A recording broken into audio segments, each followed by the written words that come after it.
Hi! In front of me is TCL for DSE, and today I would like to show you how you can change apps permissions on this smartphone.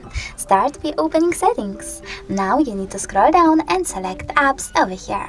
Then go into permission manager and pick one of your device's features. I will go with location. Then you need to select one of your apps. I will go with maps because it has a lot of options. And now you need to pick one of those by tapping on the best one for you. Allow all the time, allow only while using the app, ask every time, or don't allow. I will go with allow all the time, so now I need to click on the back button and swipe up.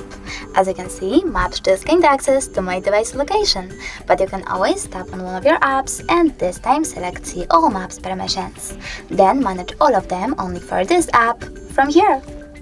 Thanks so much for watching. If you enjoyed this video, don't forget to leave a like, comment and subscribe. Bye!